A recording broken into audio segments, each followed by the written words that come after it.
चाहे तुम कितना भी बिजी हो जाओ, कितना भी सक्सेसफुल हो जाओ या कितना भी डिस्ट्रैक्ट हो जाओ, तुम्हारे अंदर हमेशा एक कांस्टेंट नॉइज़ आती रहेगी जिसमें बहुत सारे थॉट्स होंगे, स्ट्रेस होगा, वरीज होंगी, ओवर थिंकिंग होगी, जिससे हमारे माइंड को कभी ब्रेक मिलता ही नहीं है।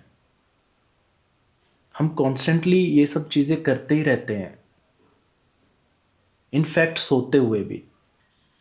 आज हम इस पे बात करेंगे कि हमारा माइंड पीसफुल क्यों नहीं रह पाता, क्यों वो कॉन्स्टेंटली वर्क करता रहता है, और तुम अंदर से कैसे काम रह सकते हो without any fake motivation, without any fake meditation. जो इसमें से पहली चीज़ आती है ना, वो है your brain is not designed for piece. हमारा ब्रेन वैसे वर्क करता ही नहीं है। हमारा ब्रेन सर्वाइवल के लिए बना हुआ है। वो हमेशा सर्वाइवल मोड पे ही रहता है। It's not design for peace. तो we have to understand this कि it should be in survival mode always.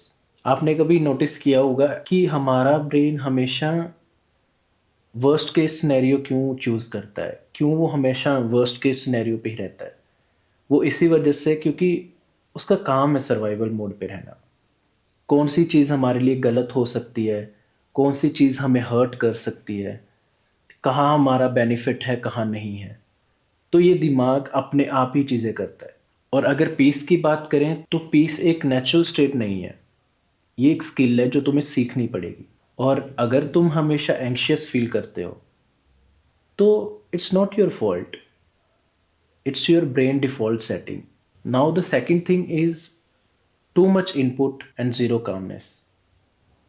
हम डेली लाइफ में ब्रेन में इतनी सारी चीज़ें डाल रहे हैं, और ऊपर से हम लोग अपने ब्रेन को इतना डाटा प्रोवाइड कर लें, इतना ओवरलोड कर रहे हैं। सुबह उठते ही हम फ़ोन चलाना शुरू कर देते हैं। फिर अगर बाहर जा रहे हैं, काम पे जा रहे हैं, वहाँ पे हम ओवरलोड करना शुरू कर देते हैं। और घर आते ही हमें और अलग से टेंशनें रहती हैं कि कल क्या होगा।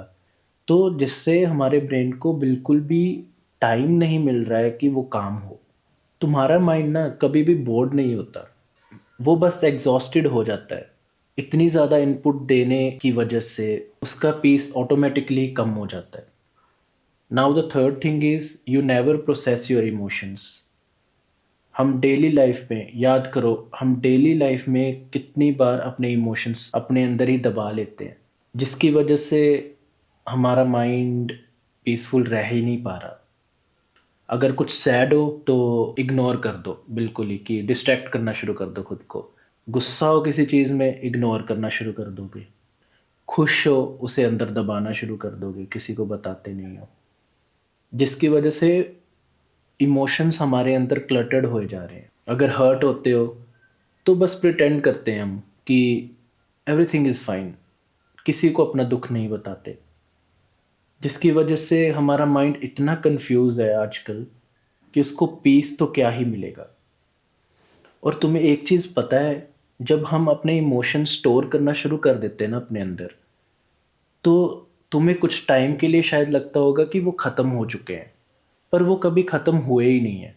वो आगे जाके फ्यूचर में कभी भी कुछ भी उसका इमोशन निकल के आ सकता है। तो वो हमेशा हमारे अंदर कैद रहते हैं इमोशन, जिसकी वजह से माइंड डिस्टर्ब हो जाता है और हम ओवरथिंक करते हैं, और हमें लगता है कि लाइफ आउट ऑफ कंट्रोल चल रही है, अब तो कुछ सही हो ही नहीं रहा हमारे साथ में।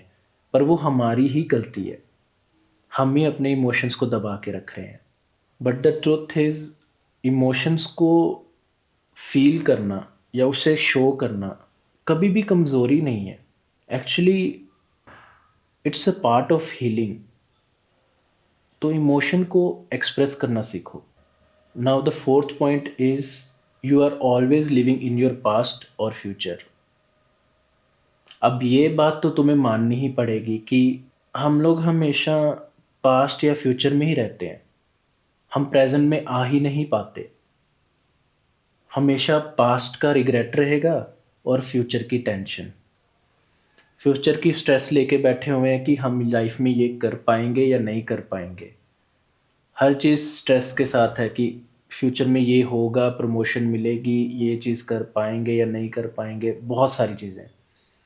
और पास्ट के रिग्रेट हम साथ में कैरी करके चलते हैं। जिस दिन हम प्रेजेंट में रहना शुरू कर देंगे ना, हमारा माइंड भी पीसफुल होना शुरू हो जाएगा। हमारे माइंड को पीस प्रोवाइड करने के लिए यही एक हैक है। और अगर तुम देखोगे, most of the people over think इन्हीं वजह से करते हैं, क्योंकि वो प्रेजेंट में रह ही नहीं पाते। तुम भी कई लोग ऐसे ही होंगे अभी जो वीडियो देख रहे हो, अपने पास्ट या फ्यूचर को लेके हमेशा स्ट्रेस्ड रहते होंगे या रिग्रेट फील करते होंगे, अपने प्रेजेंट में रह ही नहीं पा रहे हो। अपने आप से ज़रा ज़रूर पूछना ये चीज़। So now the question comes, how to calm your mind. हम कैसे अपने दिमाग को शांत कर सकते हैं, जिसमें स्टेप 1 आता है, रिड्यूस नॉइस नॉट लाइफ। अपने फ़ोन्स को साइलेंट रखो, अपना सराउंडिंग पॉजिटिव रखो, नेगेटिव लोगों से दूर रहो, अपने माइंड को जितना शांत रख सकते हो रखो, सोशल मीडिया से जितना ज़्यादा ब्रेक ले सकते हो उतना लो, अपना स्लीप साइकिल कंप्लीट करो, कम से कम 6 से 7 घंटा सोना शुरू कर दो। ये सारी चीज़ें ना तुम्हारे दिमाग को रीसेट कर देंगी, जिससे क्लटर्ड नहीं होंगी चीज़ें तुम्हारे दिमाग में। Now step 2 is one thought one action rule. जब भी तुम्हारा दिमाग ओवरथिंक करेगा ना, तुम एक टास्क ले लो जो तुम्हें करना है, एक चीज़ चुन लो। Because overthink breaks when you actually take actions. किसी भी चीज़ पे एक्शन लोगे ना तो ओवरथिंक अपने ब्रेक हो जाएगी, क्योंकि तुम उस पर ऑलरेडी वर्क कर रहे हो। Step 3 is let your self feel. खुद के इमोशन को सप्रेस मत करो अपने अंदर, गिव देम सम टाइम। उनके साथ बैठो। अगर कोई इमोशन आ रहा है तो 5 मिनट तो निकाल सकते हो दिन में, क्योंकि जब इमोशंस आए ना, जब उनके साथ बैठें, उनको एक्सप्रेस करें, तो उनकी पावर एक्चुअल में कम हो जाती। It actually works. Fourth step is create a wind down ritual. Now इसका मतलब क्या है? इसका मतलब है कि रात को सोने से 30 मिनट पहले आप अपना फ़ोन बंद करके रख दो। जस्ट ब्रीथ, बैठो और जर्नलिंग करो। लिखो कि आज दिन में क्या हुआ और कल क्या करना है। उससे लिटरली बहुत ज़्यादा क्लैरिटी आएगी लाइफ में, और दिमाग ओवरथिंक नहीं करेगा। क्योंकि जब तुमने लिखा होगा ना, तो उसे करना आसान होगा, और जब आसान हो गया करना, तो ओवरथिंक अपने आप ख़त्म हो जाएगी। Fifth step is stop multitasking your life. एक टाइम पे ना एक चीज़ करो, बहुत ज़्यादा चीज़ें क्लटर मत करो, बहुत ज़्यादा खुद पे चीज़ों को हावी मत होने दो। क्योंकि जब मल्टीटास्क आप करोगे ना, तो दिमाग में बहुत ज़्यादा चीज़ें क्लटर हो जाएंगी, जिससे फिर तुम ज़ीरो पे आ जाओगे और ओवरथिंक करोगे चीज़ों के बारे में। हमेशा याद रखना, ब्रेन अगर स्कैटर्ड रहेगा ना, उतना ही नॉइजी रहेगा, उतनी ही चीज़ें दिमाग में आएंगी। पर अगर ब्रेन फोकस्ड रहेगा ना, तो माइंड उतना ही पीसफुल रहेगा। तुम्हारी लाइफ ना हेक्टिक ज़रूर हो सकती है, पर तुम्हारा माइंड हमेशा सेम नहीं रहेगा। हमेशा याद रखना, पीसफुल माइंड रखना या फिर पीस लाइफ में एक लास्ट डेस्टिनेशन नहीं है। ये एक हैबिट है जो तुम्हें बिल्ड करनी पड़ेगी, हर रोज़ के छोटे छोटे स्टेप्स लेकर। आज बस एक काम करो, सिर्फ अपने माइंड को रात को सोने से पहले फ़ोन, टीवी सब एक साइड रख के अपने माइंड को शांत करना। 10 मिनट के लिए, सिर्फ 10 मिनट के लिए उसको आराम दो, शांत करो, ब्रीदिंग करो, जर्नलिंग करना। अगर आज आप करोगे ना, तो तुम्हारा माइंड सच में शांत रहेगा, तुम्हारे माइंड को पीस मिलेगा। I promise you.